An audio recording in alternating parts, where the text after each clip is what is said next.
Kafir Kristen pemuja Yesus menuduh Nabi Muhammad Shallallahu Alaihi Wasallam kewalahan mendapat pertanyaan umatnya dalam urusan agama, sehingga melarang umatnya banyak bertanya. Mereka mengutip terjemahan ayat Al-Quran berikut.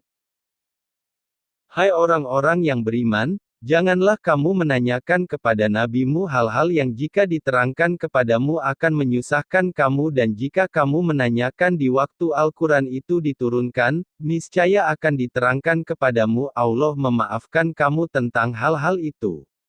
Allah Maha Pengampun lagi Maha Penyantun. Al-Maidah ayat 101. Di dalam ayat tersebut terkandung pelajaran etika dari Allah kepada hamba-hambanya yang mukmin. Allah melarang mereka menanyakan banyak hal yang tiada berfaedah bagi mereka. Karena sesungguhnya jika perkara-perkara yang dipertanyakan itu ditampakkan kepada mereka, barangkali hal itu akan menjelekkan diri mereka dan dirasakan amat berat oleh mereka mendengarnya. Al-Maidah ayat 101 tersebut diturunkan ketika Nabi Muhammad SAW berkhotbah di atas mimbar, kemudian salah seorang berdiri menanyakan siapa nama ayahnya. Kemudian Nabi Muhammad Shallallahu Alaihi Wasallam menjawab nama ayah penanya tersebut. Dengan melihat asbabun nuzul ayatnya, dapat disimpulkan ayat tersebut melarang menanyakan hal-hal yang kurang penting, yang jika dijawab akan menyusahkan penanya. Sebagaimana dapat Anda baca dalam hadits sahih berikut. Musa bin Anas dia berkata, aku mendengar Anas bin Malik, dia berkata, ada seorang laki-laki bertanya kepada Rasulullah Shallallahu Alaihi Wasallam, ya Rasulullah, siapa bapakku? Nabi Shallallahu Alaihi Wasallam menjawab, bapakmu si Fulan. Kemudian turunlah ayat, hai orang-orang yang beriman. Janganlah kamu bertanya sesuatu, yang apabila dijelaskan kepadamu, hal itu akan memberatkanmu, hingga akhir ayat. Al-Maidah ayat 101. Sahih Muslim nomor 4352. Kafir Kristen pemuja Yesus mengutip yang disebutnya hadits, janganlah kamu banyak bertanya tentang agama. Sesungguhnya kehancuran umat terdahulu karena banyak bertanya. Hadits lengkap dapat Anda baca berikut ini.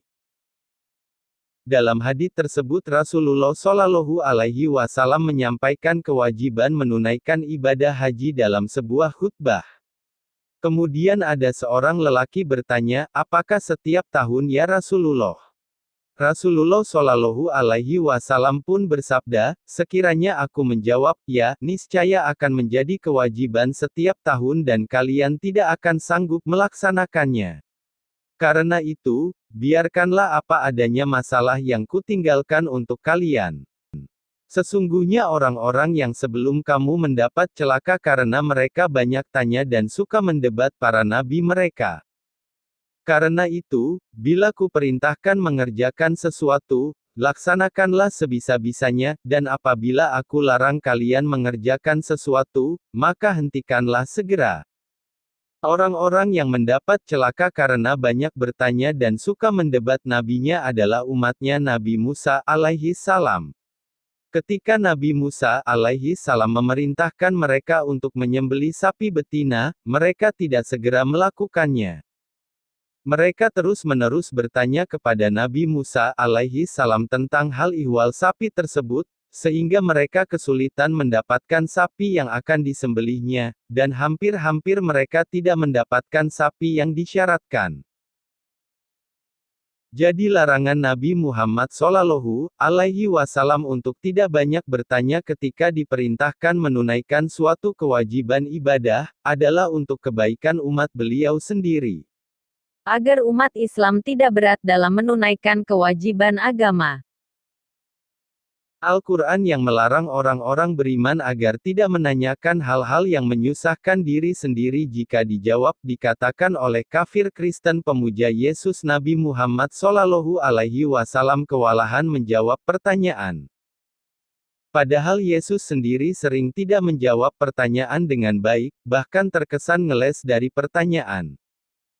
Suatu ketika imam-imam kepala serta tua-tua bangsa Yahudi bertanya kepada Yesus berasal dari mana kuasa yang dilakukannya. Yesus tidak menjawab pertanyaan tersebut, malah mengajukan pertanyaan balik. Pernah juga ahli-ahli Taurat dan orang-orang Farisi datang kepada Yesus dengan membawa seorang perempuan yang tertangkap basah sedang berzina. Mereka bertanya kepada Yesus bagaimana seharusnya perempuan tersebut dihukum. Yesus berdiri dan menjawab pertanyaan mereka. Jawaban ngeles, barang siapa di antara kamu tidak berdosa, hendaklah ia yang pertama melemparkan batu kepada perempuan itu.